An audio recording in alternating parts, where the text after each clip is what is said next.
अनंत कोटि ब्रह्मांड नायक राजा धीराज योगीराज परब्रह्म श्री सच्चिदानंद सद्गुरु श्री साईनाथ महाराज।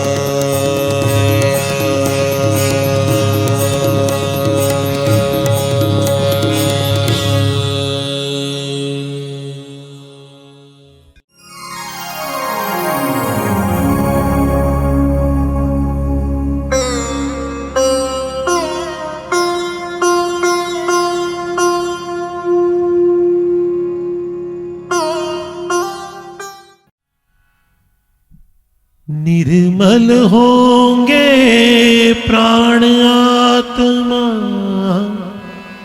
बनेगी फूल समान। आत्मा बनेगी फूल समान।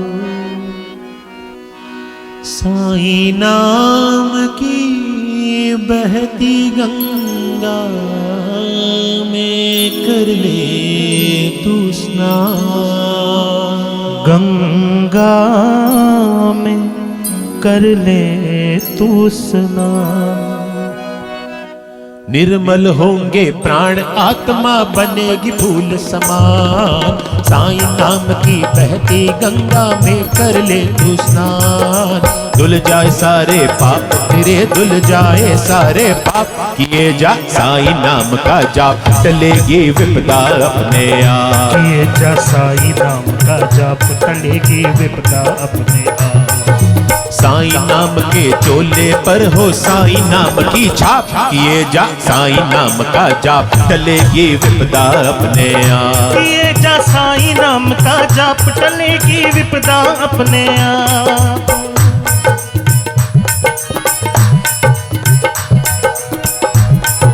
अरे हिम्मत करो उतरो अंदर।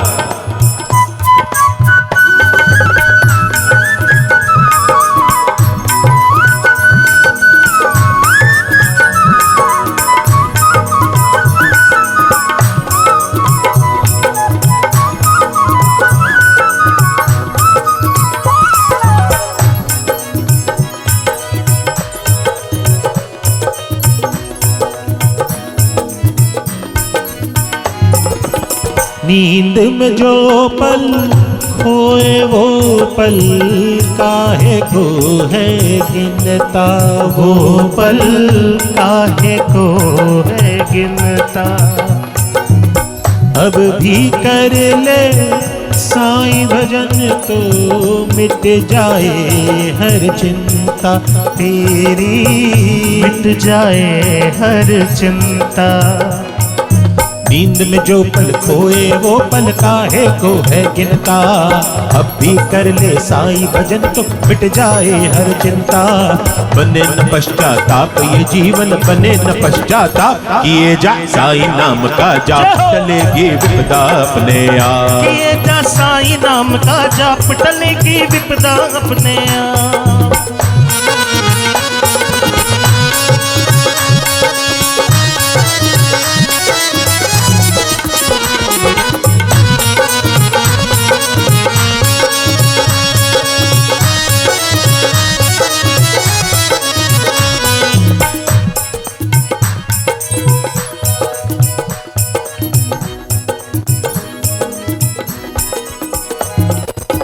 मानव जन्म मिला है तुझको, काहे व्यर्थ गवाए रे पगले। काहे व्यर्थ गवाए रे पगले, काहे व्यर्थ गवाए।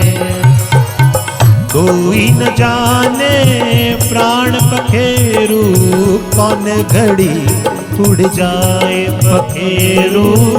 कौन घड़ी उड़ जाए। मानव जन्म मिला है तुझको काहे व्यर्थ गवाए। कोई न जाने प्राण पखेरु कौन घड़ी उड़ जाए। रहे न दुख संताप कोई भी रहे न दुख संताप, किए जा साईं नाम का जाप टलेगी विपदा अपने आप। किए जा साईं नाम का जाप टलेगी विपदा अपने आप। साईं नाम के चोले पर हो साईं नाम की छाप, किए जा साईं नाम का जाप टलेगी विपदा अपने आप। किए जा साईं नाम का जाप टलेगी विपदा अपने आप। भजले साईं भजले साईं भजले साईं भजले साईं भजले साईं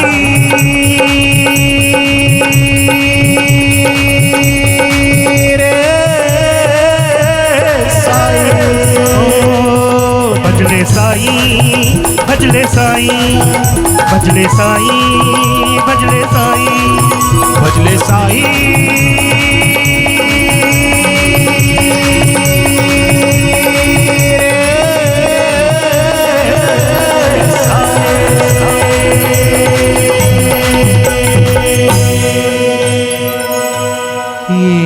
साईं नाम का जाप टलेगी विपदा अपने आया।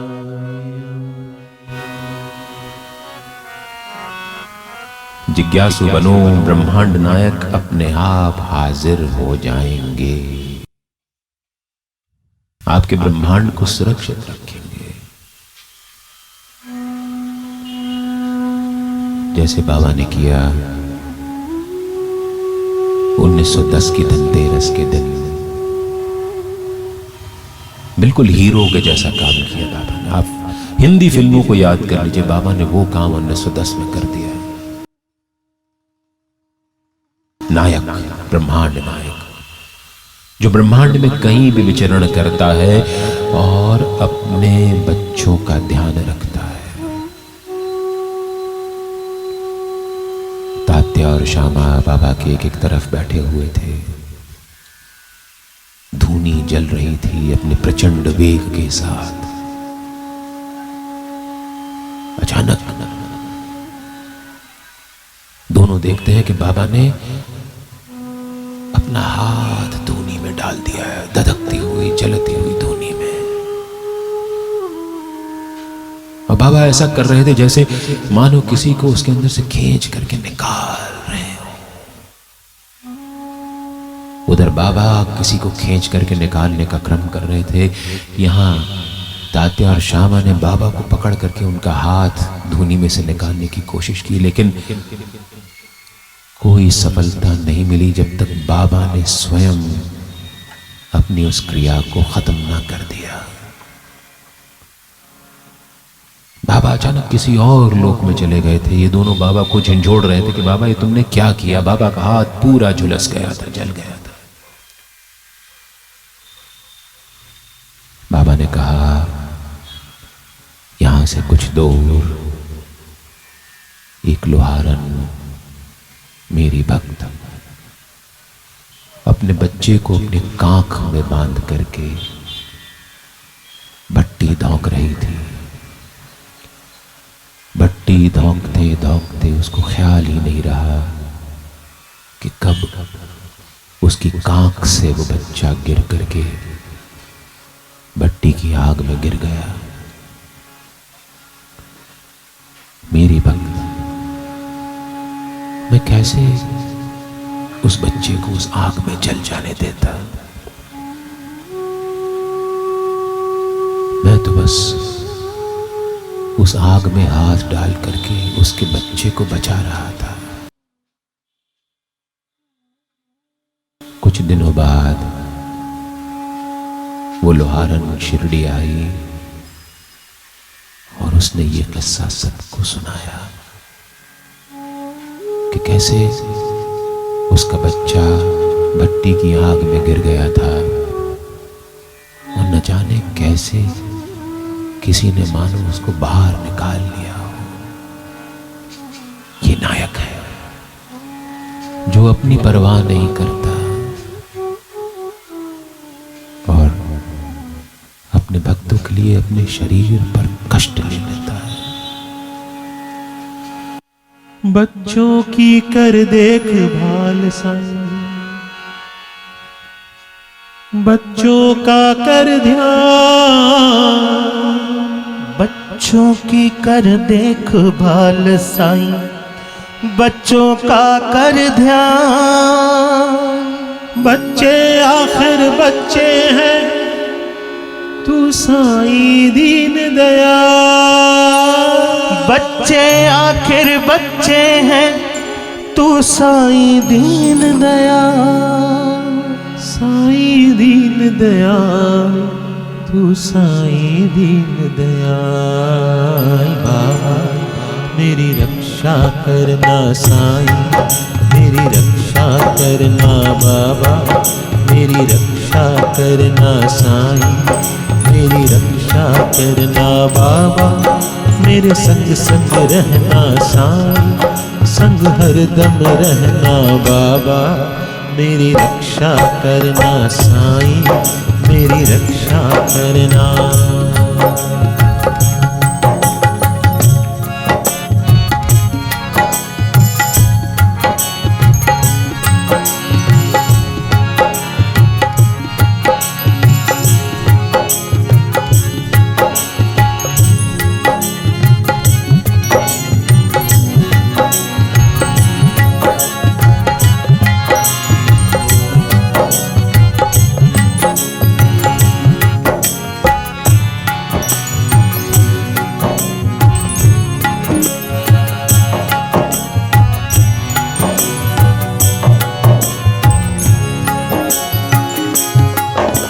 मैं तो हूँ मजबूर साईं, है तेरी क्या मजबूरी। मैं तो हूँ मजबूर साईं, है तेरी क्या मजबूरी। हाथ पकड़ लो शरण में ले लो, कर दो आशा पूरी। हाथ पकड़ लो शरण में ले लो, कर दो आशा पूरी। कर दो आशा पूरी साईं, कर दो आशा पूरी। साईं मेरी रक्षा करना बाबा, मेरी रक्षा करना साईं। मेरे संग संग रहना बाबा, संग हरदम रहना।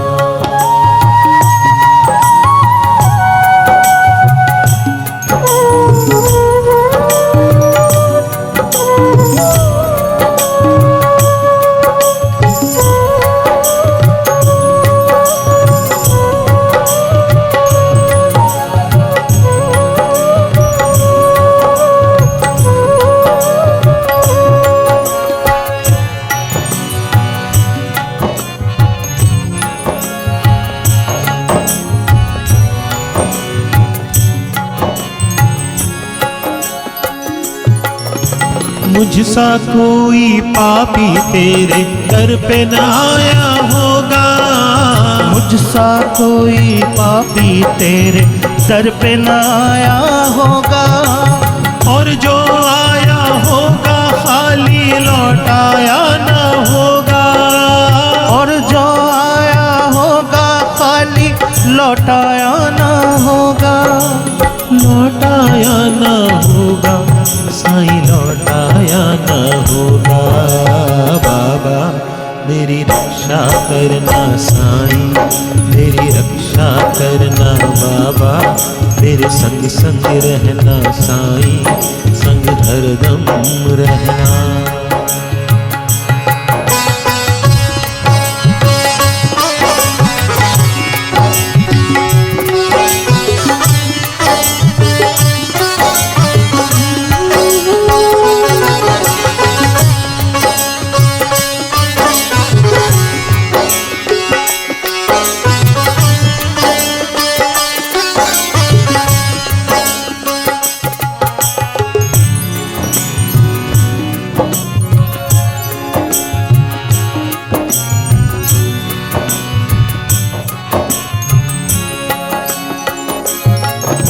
राह तुम्हारी देख देख मेरी अखियां भर भर आई। राह तुम्हारी देख देख मेरी अखियां भर भर आई। राह तुम्हारी देख देख मेरी अखियां भर भर आई। राह तुम्हारी देख देख मेरी अखियां भर भर आई। अब तो दर्शन दे दो बाबा, अब तो दर्शन दे दो, अब तो दर्शन दे दो।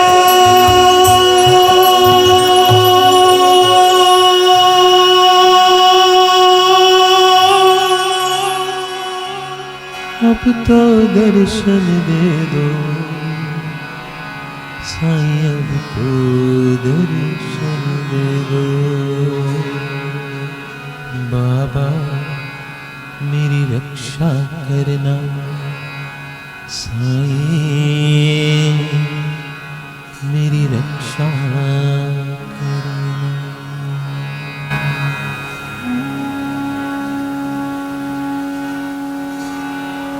बाबा का हाथ जल गया था। नाना साहब चांदोरकर मुंबई से डॉक्टर परमानंद को बाबा के हाथ के इलाज के लिए लेकर शिरडी आए। बाबा ने इलाज करवाने से मना कर दिया। उल्टा भागोजी शिंदे नाम के कोढ़ी को बाबा ने सौभाग्य दिया कि रोज वो उनके जख्मी हाथ की घी से मालिश करे। और ये क्रम उस दिन से 1918 में बाबा की समाधि लेने तक बराबर चलता रहा।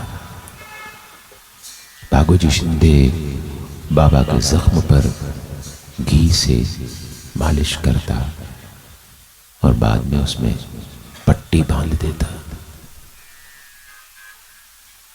आप में से जिन्होंने बाबा की वो मूल तस्वीर देखी हो जिसमें बाबा एक दीवार से टेका लगा करके अपने पैर इस तरह से मोड़ के खड़े हों जैसे श्री कृष्ण भगवान के पैर हों,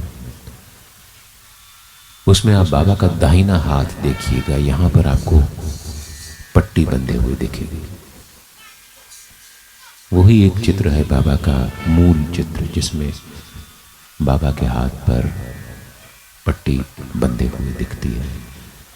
मुझे यकीन है आप में से बहुत सारे साईं भक्तों ने वो चित्र देखा होगा, लेकिन वो पट्टी नहीं देखी होगी। अब जाके देखिएगा, पट्टी आपको दिखेगी। बाबा का नायकत्व उस पट्टी में दिखता है।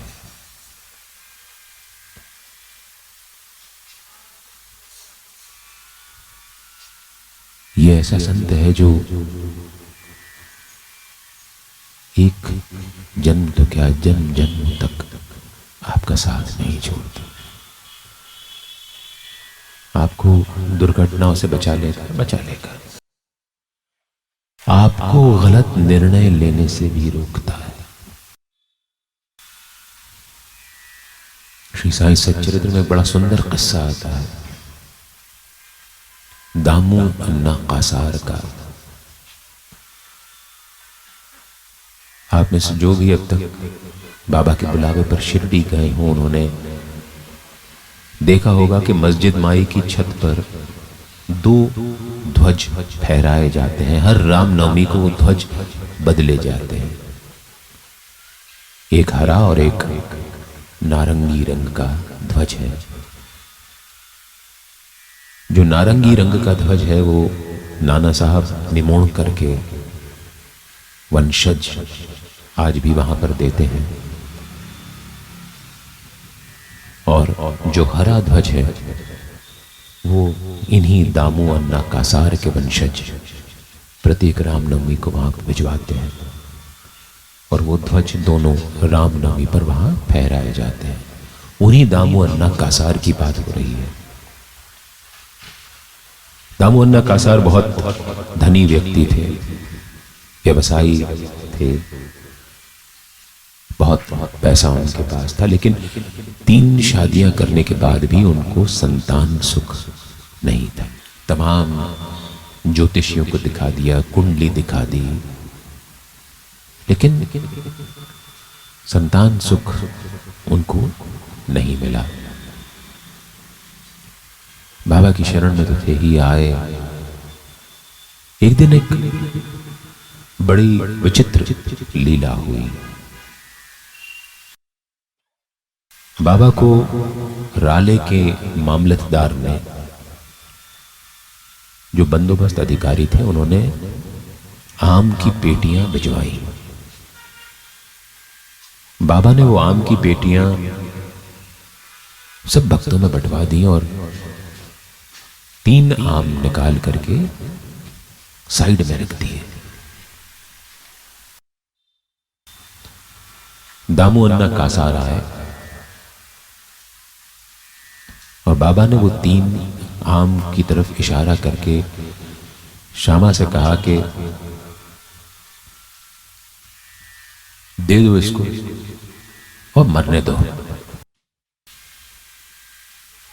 दामू अन्ना कासार विचलित हो गए कि बाबा ने आम भी दिया और मरने का कह भी दिया। और होता है हम सबके साथ ऐसा तो, बट ये जो हमारा संत है बहुत अनूठा संत है। इसकी कार्य प्रणाली बहुत विचित्र है, आसानी से समझ में नहीं आती। तब श्यामा ने बा की अनुमति लेकर के दामू अन्ना कासार से कहा कि बाबा का इशारा तुम्हारे मरने की ओर नहीं है, तुम्हारे दुर्दिनों के मरने की ओर है। बाबा ने कहा ये आम ले जाओ और तेरी पत्नी को खिला देना।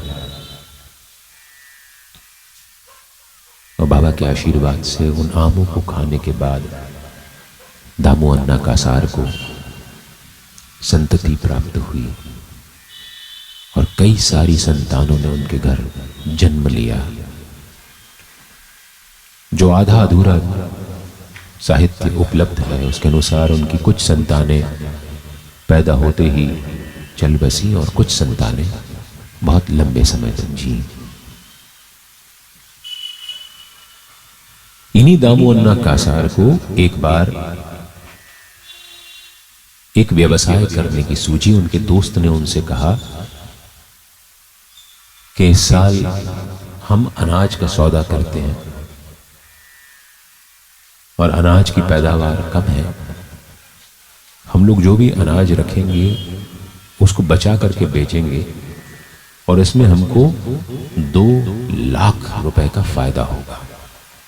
आज के जमाने में 2 लाख बड़ी रकम हो ना हो, उस जमाने में तो 2 लाख है ना, 2 लाख थी। किसी का भी मुंह खुला का खुला रह जाए उस जमाने में 2 लाख रुपए की बात सुन करके। लेकिन दामू अन्ना कासार भी व्यवसायी तो थे, लेकिन उनके साथ बाबा का जुड़ाव बहुत गहरा था। वो कोई भी काम बाबा से अनुमति लिए बिना नहीं करते थे, इसलिए शिरडी जाना संभव नहीं था। तो उन्होंने एक चिट्ठी बाबा के नाम से भेजी, जो श्यामा ने बाबा को पढ़ करके सुनाई। बाबा ने कहा इसका दिमाग खराब हो गया, इसको समझ में नहीं आ रहा है कि आधी अधूरी रोटी खा करके खुश रहना चाहिए, उसको इस झमेले में पड़ने की जरूरत नहीं है।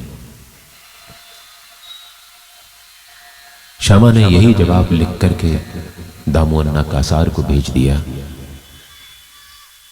लेकिन साथ में लिखा कि देखने और सुनने में फर्क होता है, इसलिए बेहतर होगा कि तुम स्वयं यहां पर आओ और जो बाबा कहते हैं उसको समझो।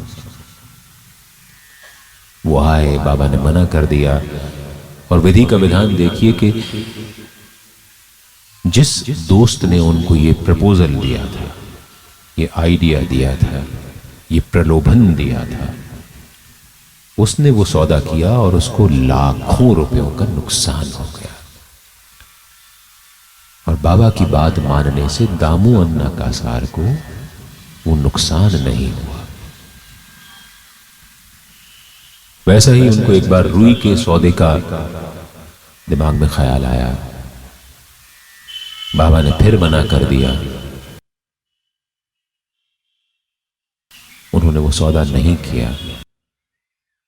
रुई की पैदावार उस साल बहुत ज्यादा हुई और जिसने भी रुई का सौदा किया था, व्यवसाय किया था, उन सबको बहुत नुकसान झेलना पड़ा। हम क्यों कहते हैं कि बाबा समाधि में रहते थे? बाबा अब भी समाधि में, लेकिन बाबा तो चिर समाधि में तब भी रहते थे जब वो सशरीर पंचभूतों के शरीर के साथ मौजूद थे। समाधि अवस्था की खासियत यह होती है कि इसमें भूतकाल, वर्तमान काल, भविष्य काल सब एक साथ चलते हैं। क्या हो चुका है, क्या हो रहा है और क्या होने वाला है, समाधिस्थ रहने वाले व्यक्ति के लिए ये सब कुछ एक साथ चलता है। इसीलिए जब कोई बाबा के सामने आता था तो वो उसका अगला पिछला सब कुछ एक बार में बता दिया करते थे और बिल्कुल सटीक बताते थे। अभी कुछ देर पहले हमने एक भजन बाबा ने हमसे गवाया था, साईनाथ तेरे हजारों हाथ। उस भजन के संगीतकार है पांडुरंग दीक्षित। और पांडुरंग दीक्षित की मां, जब वो गर्भ में थे उनकी मां के, 1916 में बाबा के दर्शन करने गई थी और बाबा ने उनको कह दिया था कि ये बच्चा बहुत हुनर वाला होगा। बच्चा मां की गर्भ में था, वो जमीन पर भी आया भी नहीं था और बाबा ने कह दिया कि बच्चा हुनर वाला होगा। और उन्हीं पांडुरंग दीक्षित ने इस ऐतिहासिक फिल्म के गानों को संगीत दिया और हर एक गाना आज भी लोग बाबा को याद करके भजन रूप में, गीत रूप में गाते हैं। तो दामू अन्ना कासार पर जो विपदा आने वाली थी वो बाबा ने दूर कर दी। कैसे दूर कर दी कि उन्होंने देख लिया कि लालच करने में इसको कोई फायदा नहीं है और हम सबको इनको बचाना चाहिए, और बाबा ने उनको बचा लिया। इसी तरह अगर हम भी कभी अपने मन में लोभ का भाव आए, लालच का भाव आए, ऐसा लगे कि हमको बहुत सारा पैसा मिलने वाला है जो कि अस्वाभाविक हो, जो अनरियलिस्टिक लगे, एक बार थोड़े ठंडे दिमाग से अपने मन में विचार करके समझ लेना चाहिए, बाबा से पूछ लेना चाहिए। और बाबा से अगर पूछना है तो हम पर्चियां डाल करके भी बाबा से पूछ सकते हैं और वो हमको बचा लेते हैं, वो हमको विपदा के मुख से बचा लेते हैं, हम पे कृपा बरसा देते हैं, हम पे बहुत सारी वो लाड़ में रखते हैं, बिल्कुल ऐसे रखते हैं जैसे हमको अपने हाथों में झुला रहे हैं।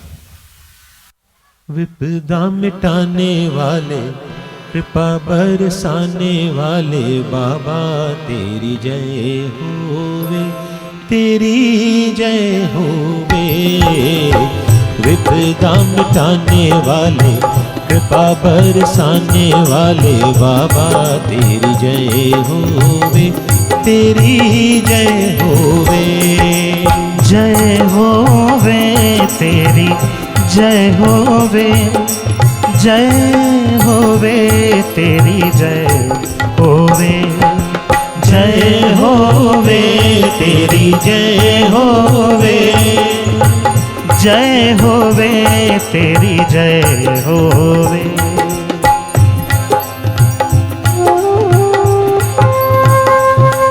ब्रह्मांड नायक हमारी विपदा हरते हैं, हम पे कृपा बरसाते हैं, हमको भय के मुख से बचा लेते हैं।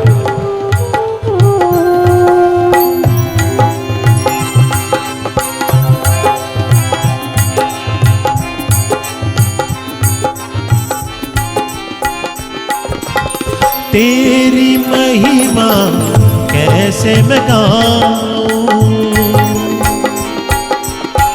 तेरी महिमा कैसे मैं गाऊं, वाणी में शक्ति कहाँ से लाऊं, दुखों को मिटाने वाले गले से लगाने वाले बाबा तेरी जय होवे, तेरी जय होवे, दुखों को मिटाने वाले गले से लगाने वाले बाबा तेरी जय होवे, तेरी जय होवे, जय होवे तेरी जय होवे, जय होवे तेरी जय होवे, जय होवे तेरी जय होवे, जय होवे तेरी जय होवे।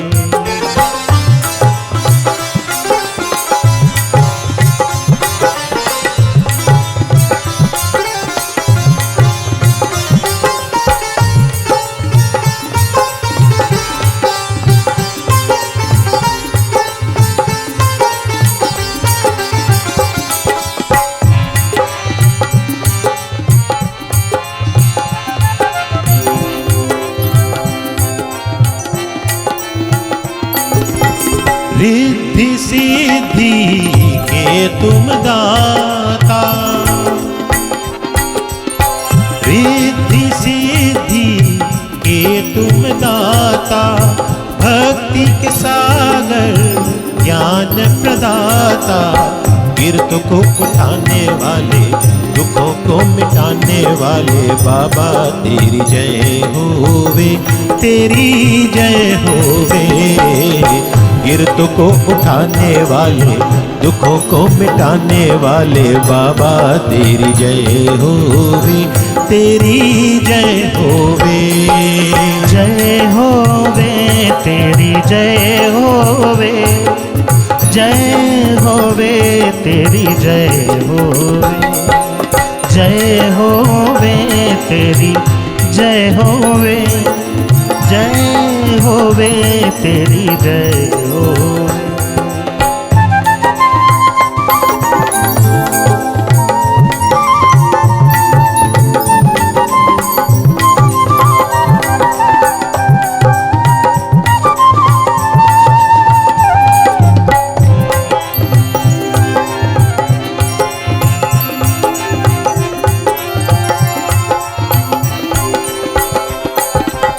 अपनी झोली दुख भर लेता,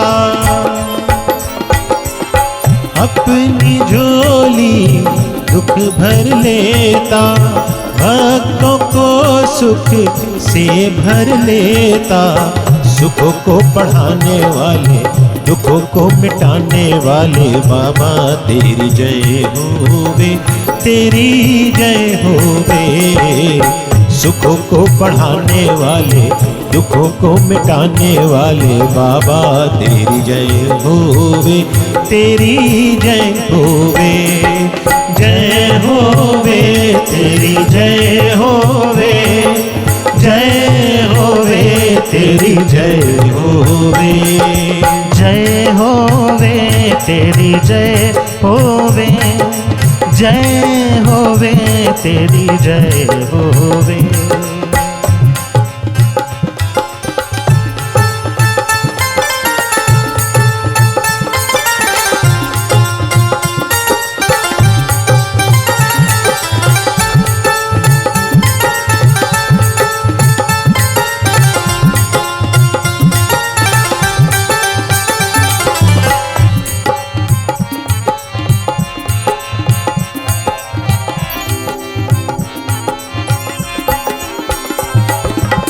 शरण तिहारी जो भी आए, शरण तिहारी जो भी आए, मंगलता से मन भर जाए। ज्योत को जगाने वाले, प्रभु से मिलाने वाले, बाबा तेरी जय होवे, तेरी जय होवे। ज्योत को जलाने वाले, प्रभु से मिलाने वाले, बाबा तेरी जय होवे, तेरी जय होवे। जय होवे तेरी जय होवे, जय होवे तेरी जय होवे, जय होवे तेरी जय होवे, जय होवे तेरी जय होवे। विपदा मिटाने वाले, कृपा बरसाने वाले, बाबा तेरी जय होवे, तेरी जय होवे। विपदा मिटाने वाले, कृपा बरसाने वाले, बाबा तेरी जय होवे, तेरी जय होवे। जय होवे तेरी जय होवे, जय होवे तेरी जय होवे, जय होवे तेरी जय होवे, जय होवे तेरी जय होवे, तेरी जय होवे, तेरी जय होवे, तेरी जय होवे। ब्रह्मांड नायक सही रास्ता जो दिखाता है, गलत रास्ते पर जाने से जो रोकता है। हम रुके ना रुके वो हमारी किस्मत, वो हमारा विवेक, वो तो कोशिश करता है।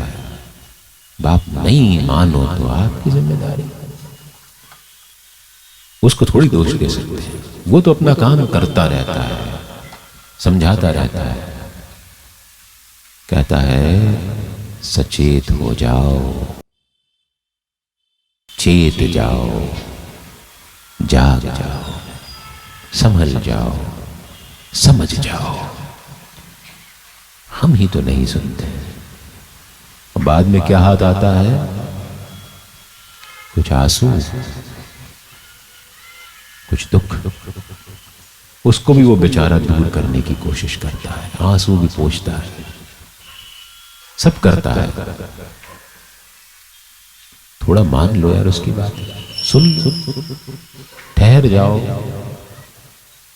दौड़ने की जरूरत जहां पर है वहां पर है, लेकिन अंधी दौड़ में मत दौड़ो। मजे की बात है कि इन दिनों ऐसा दौर चल रहा है जहां पे हर कोई दौड़ रहा है, मंजिल किसी को नहीं पता कहां जाना है। सबको जल्दी जल्दी सब कुछ चाहिए, तुरंत तुरंत। श्रद्धा है तो सबूरी नहीं है, सबूरी है तो श्रद्धा नहीं है, कहीं कहीं दोनों ही नहीं है। रुकना ही नहीं है। मन जो है वो बड़ा इधर उधर भटकता रहता है। तो ये सब जो है थोड़ा रुक करके तनिक सोचो कि कहां पर क्या करना है। सोचो कि बाबा क्या कह रहे हैं, क्या नहीं कह रहे हैं, क्यों कह रहे हैं। आपका अंतर्मन आपकी इस बात की गवाही देता है। सुनते हो कभी खुद की? खुद को अपने नंबर से कभी मोबाइल से कॉल करके देखना, हमेशा बिजी टोन आएगा। लगेगा ही नहीं, आउट ऑफ कवरेज एरिया मिलेगा। हम लोग ऐसे ही तो हैं, सब आउट ऑफ कवरेज ही तो रहते हैं आजकल। जो सुनने समझने को तैयार ना हो वो आउट ऑफ कवरेज है। टू टू टू टू टू टू, बस यही होता है। खोए हुए यार के साथ। साईं से मिलोगे तो खुद से मिलवा देगा, नहीं मिलोगे तो कोई बात ही नहीं। आपकी किस्मत। ये कथा मौका देती है अपने आप से बात करने का, अपने आप को सुनने का। ये कथा आपको रास्ते बताएगी, लेकिन किस रास्ते पर चलना है वो चुनना आपका काम है। सही रास्ता चुनोगे तो सही रास्ते पर निकल जाओगे, सही मंजिल पर पहुंच जाओगे, और नहीं तो फिर कहीं भी उलझ जाओगे। ऊंचे नीचे रास्ते और मंजिल तेरी दूर, ऊंचे नीचे रास्ते और मंजिल तेरी दूर, राह में राही रुकना जाना हो करके मजबूर हो। ऊंचे नीचे रास्ते और मंजिल तेरी दूर, ऊंचे नीचे रास्ते और मंजिल तेरी दूर, राह में राही रुकना जाना हो करके मजबूर हो। ऊंचे नीचे रास्ते और मंजिल तेरी दूर।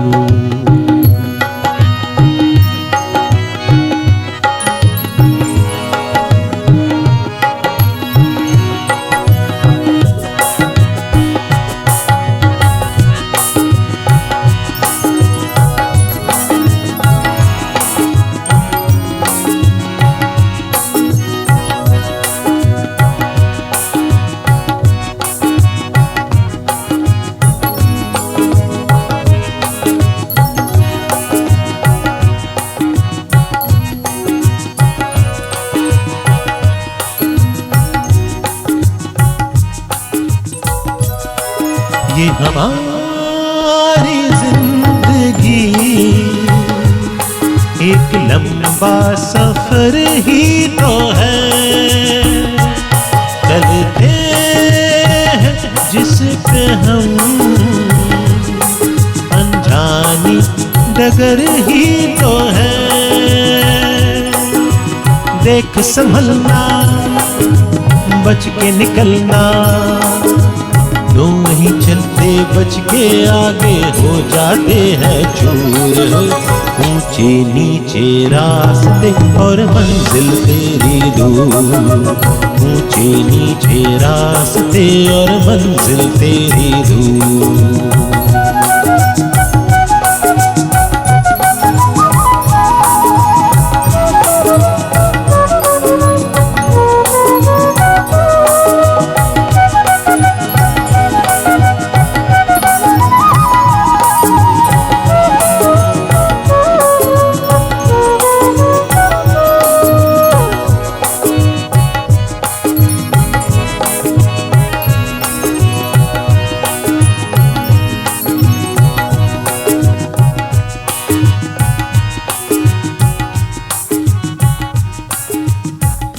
तुझे छाव भी मिले राह में तो समझना यूं ही, ये है रास्ते की छाँव, साथी मंजिल तेरी ये नहीं। अपना तो अपना एक है सपना, अपने ही सपनों की मंजिल से ना हो जाना दूर हो। ऊंचे नीचे रास्ते और मंजिल तेरी दूर, ऊंचे नीचे रास्ते और मंजिल तेरी दूर, राह में राही रुकना जाना हो करके मजबूर हो। ऊंचे नीचे रास्ते और मंजिल तेरी दूर। ला ला ला ला ला ला ला ला ला ला ला, हे हे हे हे, हा हा हा हा हा।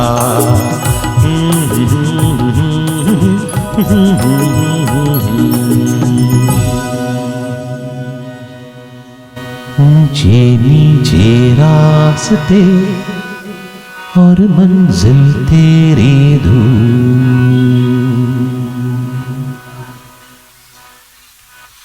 ऊंचे नीचे रास्तों पर आंख बंद करके तेजी से दौड़ोगे तो धड़ाम गिर पड़ोगे।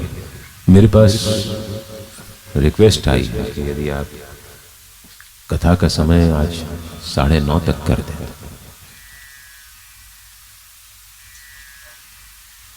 कथा मेरे हाथ में होती नहीं है, बाबा के हाथ में होती है। जब तक उनको चलाना है वो तो सारी रात भी चला लेंगे अगर आप लोग बैठने को तैयार हो तो। लेकिन शर्त एक है कि ठंड लग रही होगी सबको, चाय यहां किसी को नहीं मिलेगी। चाय अगर मिलेगी तो यहां भी मिलेगी, और फिर मैं चाय की चुस्कियां लेने के लिए कथा को रोक दूंगा, और कथा को रोक दूंगा तो सब जो क्रम है वो गड़गड़ सब यहां वहां बिखर जाएगा। तो जब हम यहां बैठते हैं, जब बाबा हमसे 3 घंटे का निर्जला व्रत करवाते हैं, उपवास करवाते हैं, तो वहां नीचे बैठ करके आपको चाय पीने का कोई अधिकार नहीं बनता, न मोबाइल देखने का अधिकार बनता है। अगर यहाँ कथा करने वाला जो दिख रहा है आपको, वो कथा के दौरान मोबाइल लेके अपने व्हाट्सएप पे मैसेजेस का जवाब देने लगेगा, या वो यहाँ से फेसबुक लाइव करेगा कि ये देखो ये संगत बैठी हुई है, ये ताली बजा रही है, तो कथा कहाँ गई? तो काफूर हो गई। तो खैर, रिक्वेस्ट करने वाले भाई साहब, कथा मेरे हाथ में नहीं है, जहां तक जैसे बाबा इसको ले जाएंगे वैसे संभव हो जाएगा। ब्रह्मांड नायक बचाता है, शर्त यह है कि हमको सुनना पड़ता है। राजाधिराज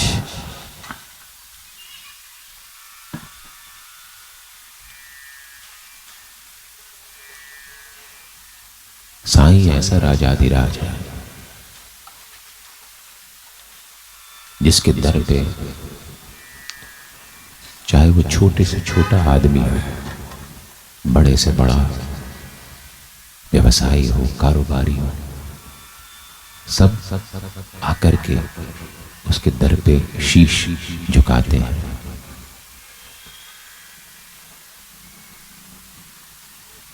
वो संगमरमर में तराशा हुआ सोने के सिंहासन पर बैठा हुआ, आपके प्रेम और श्रद्धा से अर्पित किए हुए वस्त्रों को पहन करके, सिर पर कफनी बांध करके, कभी हीरो जड़ा मुकुट पहन करके, कभी सुवर्ण मुकुट पहन करके, गले में कई करोड़ों के भक्तों द्वारा अर्पित किए हुए हार को पहन करके जब वो बैठता है तो उसका तेज इतना अदम्य होता है कि बड़े से बड़ा सेठ उनसे नजरें नहीं मिला पाता। हिंदी में कहावत है कि अब आया ऊंट पहाड़ के नीचे। जिसको अपने होने का दंभ हो, अभिमान हो, उसको बाबा के इस रूप को हमेशा याद करना चाहिए। अरे तुम हो क्या, तुम्हारी हैसियत ही क्या है। तुम होगे कहीं के रुतबेदार, होगे कहीं के धन्ना सेठ। इस सेठ के सामने तो फीके हो। अच्छे अच्छों की बोलती बंद हो जाती है। और ये आज की बात नहीं है। ये जो मैंने बाबा का अभी सश्रृंगार वर्णन किया ना आपके सामने, ये आज की बात है। लेकिन ये आज की बात नहीं है जब बड़े से बड़ा सेठ आकर के बाबा के सामने निस्तेज हो जाता था। नागपुर के करोड़पति बापू साहब बूटी को लीजिए, जो कुछ लोग बाबा के सामने आकर के हमेशा धीर गंभीर शांत रहते थे, अपने ज्ञान का बखान नहीं करते थे, अपने धन दौलत का बखान नहीं करते थे, उनमें से एक थे बापू साहेब बूटी। और हमारे पास तो आजकल ऐसा हाल है कि थोड़ा बहुत कुछ नहीं आ जाता तो हम अपना दंभ दिखाने लगते हैं। अरे तुमको दिया किसने है? जो तुम्हारे पास आया है वो कब तक तुम्हारे पास रहेगा? कभी सोचो कैसे आया है। आज तुम जिस दंभ की हेकड़ी दिखा रहे हो, जब वो तुम्हारे पास से चला जाएगा या तुम उसके पास से चले जाओगे तो वो हेकड़ी कहां गई? आखिर में क्या होगा? बड़े से बड़ा हेकड़ीबाज पीतल के लोटे में मुट्ठी भर राख के रूप में समा जाएगा, और उस राख से भी आपके बच्चे, आपके वारिसदार तुरंत छुटकारा पाना चाहेंगे कि चलो भाई प्रवाहित कर दो, अस्थि विसर्जन कर दो, काम खत्म करो। आप तो बड़े धन्ना सेठ थे, जब आपके शरीर से प्राण निकल जाते हैं तो आप क्या हो जाते हो? आपके घर वाले भी यही कहते हैं, बॉडी को ले जाओ, बॉडी को स्नान करा दो, आपका नाम वाम सब खत्म, बिल्कुल खत्म। बचेगा क्या? जो आपके अच्छे कर्म हैं, जो आवाज के रूप में हमेशा स्थापित रहेंगे। किसी के आपने पढ़ाई में मदद कर दी, किसी का घर आपने चला दिया, किसी को आपने सहारा दिया,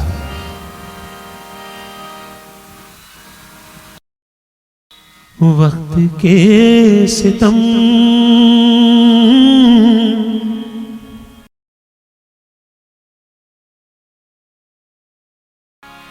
कम हंसी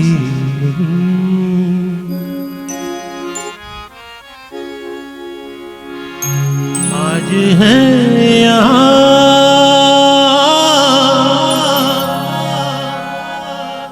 कल कहीं नहीं।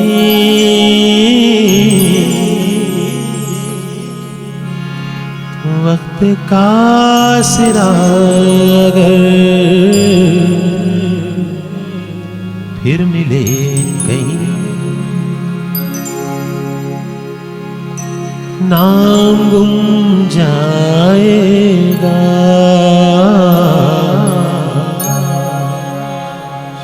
चेहरा ये बदल जाएगा। मेरी आवाज ही पहचान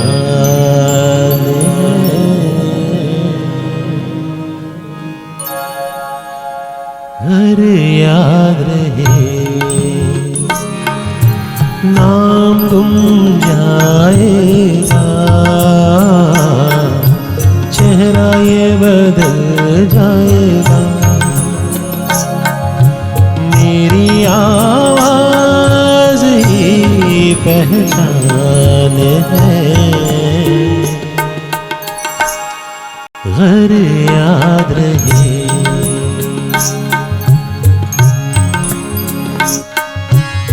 आप आज जैसे दिख रहे हो, आज से 5 साल बाद वैसे नहीं दिखोगे।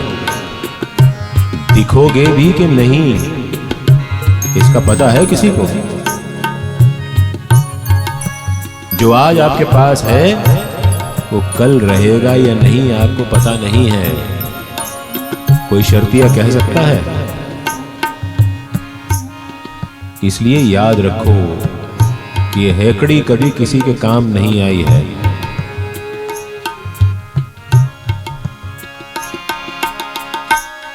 जो गुजर गई कल की बात थी, उम्र तो नहीं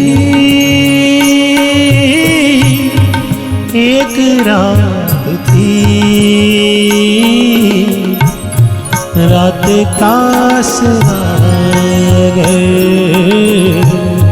फिर मिले कहीं, मेरी आवाज ही पहचान है,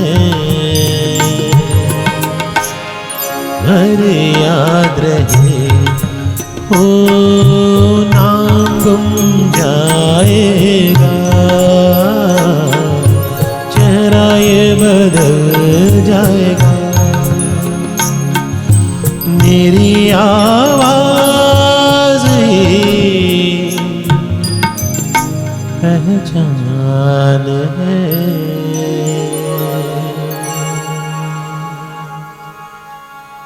हर यार है।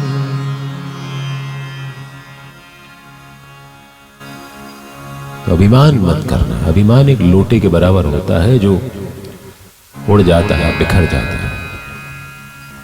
क्या है आपका?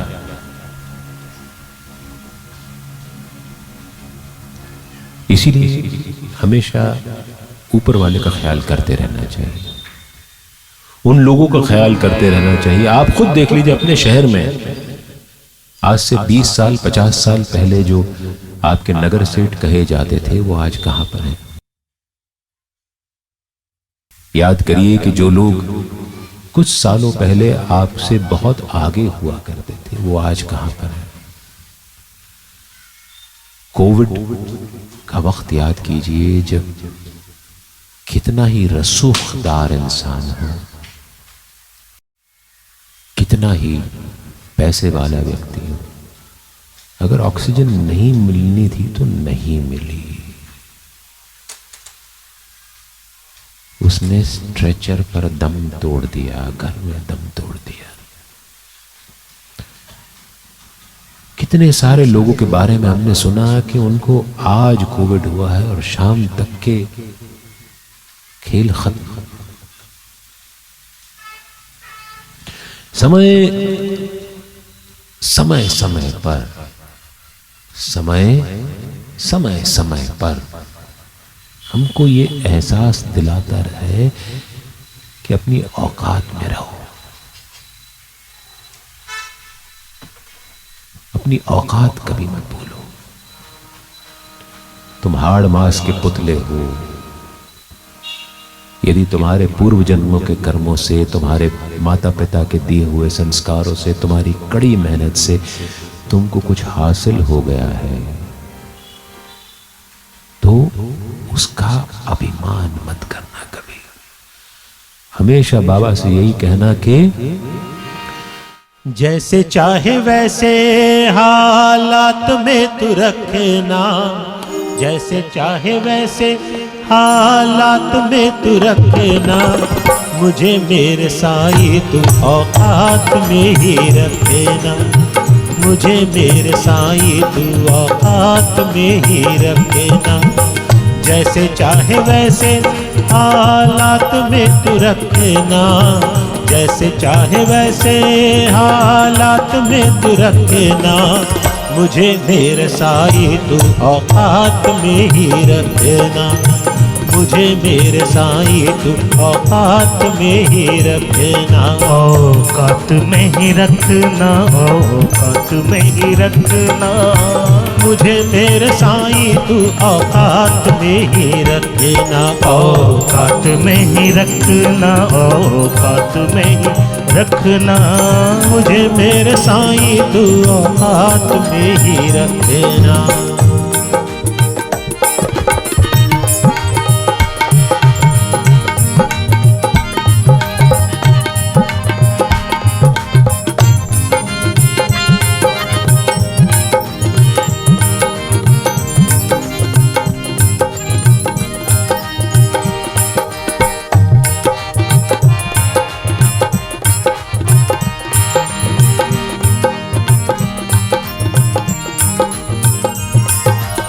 रुतबा न मांगो साई ओहदा न चाहिए,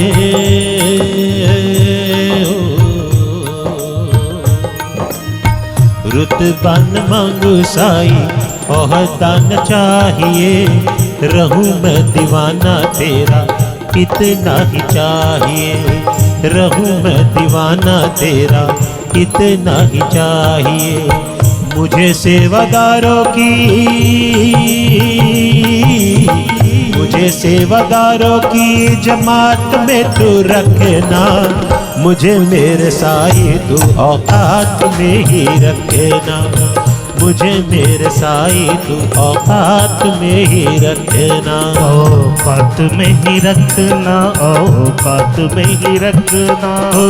मुझे मेरे साई तू औकात में ही रखना, औकात में ही रखना, औकात में ही रखना, मुझे मेरे साई तू औकात में ही रखना।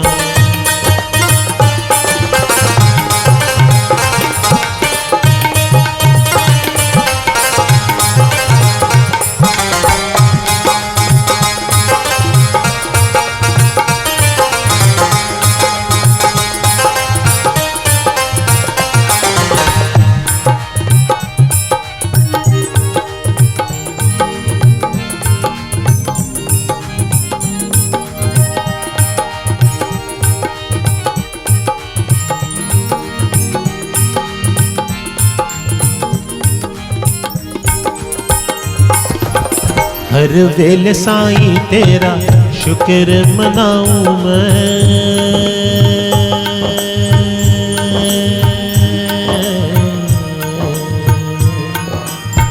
हर वेले साईं तेरा शुक्र मनाऊं मैं, सुख होवे दुख होवे तुझे ना भुलाऊं मैं, सुख होवे दुख होवे तुझे ना भुलाऊं मैं। सादापन साडे,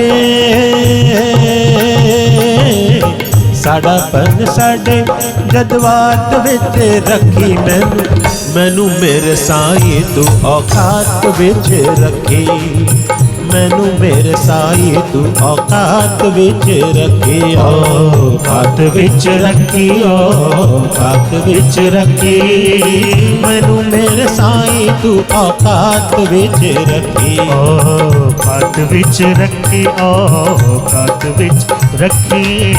मुझे मेरे साई तू औकात में ही रखना।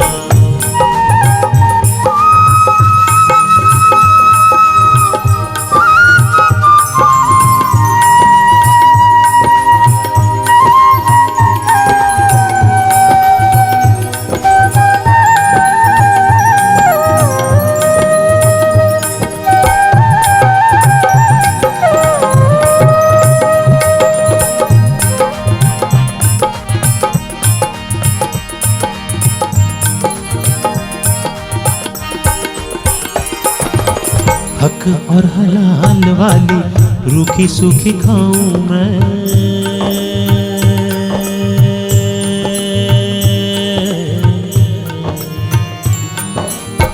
हक और हलाल वाली रूखी सूखी खाऊं मैं, जितना भी पाऊं साईं और झुक जाऊं मैं, जितना भी पाऊं साईं और झुक जाऊं मैं।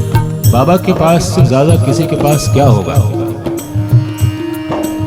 बाबा आते जाते जब कभी दास गणु महाराज उनको दिख जाते, बाबा उनसे कहते, हे दासानुदास, दासों के दास, मैं दासों का दास, हे गणु मैं तुम्हारा ऋणी हूं। क्यों बाबा कहते थे कि मैं तुम्हारा ऋणी हूं गणु? क्योंकि हे गणु तुम गांव-गांव जाकर के, पूरे क्षेत्र में जाकर के मेरी लीलाओं का गुणगान करते हो, इसलिए हे दासानुदास मैं तुम्हारा ऋणी हूं। साईं जैसा संत वो इतना झुक करके बात करता है कि मैं तुम्हारा ऋणी हूं, तुम मेरे गुणगान करते हो। और न जाने हम किस दुनिया में जीते हैं कि कुछ थोड़ा बहुत पा लेते हैं तो भूल जाते हैं, हमारी मर्यादा भूल जाते हैं हम लोग, कहीं के कहीं चले जाते हैं, दूसरों को तुच्छ समझने लगते हैं। हक ते हलाल वाली रूखी सूखी खावा मैं,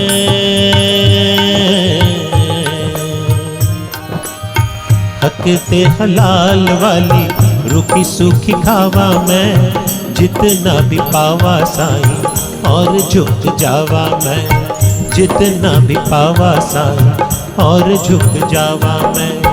भोलापन मेरी, भोलापन मेरी हर बात में तू रखना, मुझे मेरे साईं तू औकात में ही रखना, मुझे मेरे साईं तू औकात में ही रखना, औकात में ही रखना, औकात में ही रखना, मुझे मेरे साईं तू औकात में ही रखना, औकात में ही रखना, औकात में रखना, मुझे मेरे साईं तू औकात में ही रखना, मुझे मेरे साईं तू औकात में ही रखना, मुझे मेरे साईं तू औकात में ही रखना, मुझे मेरे साईं तू औकात में ही रखना। आज की कथा को बस यहीं पर विश्राम देते हैं। हमने कोशिश की कि हम जयकारे को थोड़ा समझने की तरफ बढ़े। अनंत कोटि ब्रह्मांड नायक राजाधिराज। बाबा ने चाहा तो कल ही का दिन बचा है। योगी राज परब्रह्म सच्चिदानंद सदगुरु श्री साईनाथ महाराज। बड़ा लंबा सफर है, नहीं हो पाएगा तो आज तो सिर्फ आधा घंटा बढ़ाने की बात की है। अगर श्री साईं सेवा समर्पण समिति अगर ये कहेगी कि बाकी बचा हुआ जयकारा अगले साल अगली कथा में, तो अगले साल अगली कथा में। बाबा की जैसी मर्जी, जैसा बाबा का मायावी संसार। आप सभी को बाबा का बहुत बहुत प्यार, बहुत बहुत आशीर्वाद पहुँचे। ये कथा बाबा से दुआ करती है, प्रार्थना करती है कि आपके जीवन में जितने भी दुख हैं, कठिनाइयाँ हैं, सब छट जाए, सब खत्म हो जाए और आप लोग सदा खुशहाल रहें, जीवन में तरक्की करते रहें। जब भी कोई छोटी मोटी अड़चन आए, कभी कोई दुख परेशान करे, दोहराते रहिए, बाबा भली कर रहे, बाबा भली कर रहे।